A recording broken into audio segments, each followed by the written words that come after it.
ઓમ શ્રી ગણેશાય નમઃ. ઓમ શ્રી કૃષ્ણાય નમઃ.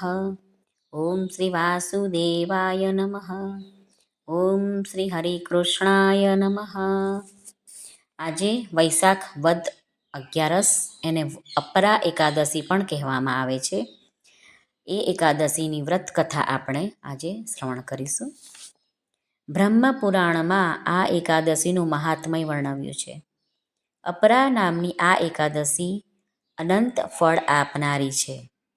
આ વ્રત કરનાર ઉપવાસીની પૃથ્વી પર કીર્તિ વધે છે. પરનિંદા, પરસ્ત્રીગમન, પરધનહરણ જેવા મહાપાપોનો આ વ્રતના પ્રભાવે ક્ષય થાય છે. ખોટી સાક્ષી પૂરનાર, તોલમાં કપટ કરનાર, શાસ્ત્ર વચનમાં છેતરનાર અને જ્યોતિષમાં જુઠ્ઠું બોલનાર નર્કગામી બને છે. પરંતુ આ એકાદશીનું વ્રત કરે તો નરકની યાતનામાંથી મુક્ત થઈ સ્વર્ગલોકના અધિકારી બને છે. ક્ષત્રિય ધર્મ ત્યજી શત્રુને પીઠ દેખાડનાર નર્ક ભોગવે છે. ગુરુ નિંદા કરનાર શિષ્ય, પતિવ્રતા ધર્મને લાંછન લગાડનાર લંપટ નારી, સ્વાર્થ ખાતર સગા સ્નેહીને ખત્મ કરનાર શેતાન, વૃદ્ધાવસ્થામાં માતાને તરછોડી દેનાર પુત્ર, વ્યાજખોર પાપાત્મા, આ તમામને આ વ્રત પાપ મુક્ત કરે છે. આ વ્રત સહસ્ત્ર ગણું ફળ આપનાર છે.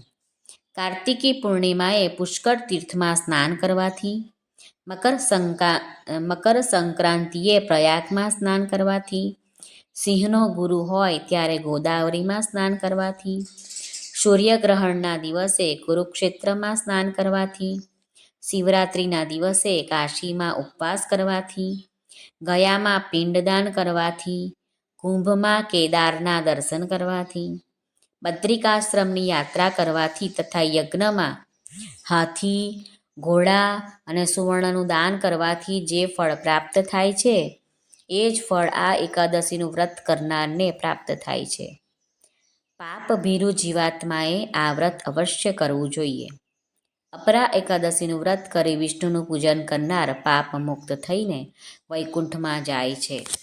ઓમ શ્રી કૃષ્ણાર્પણમસ્તુ.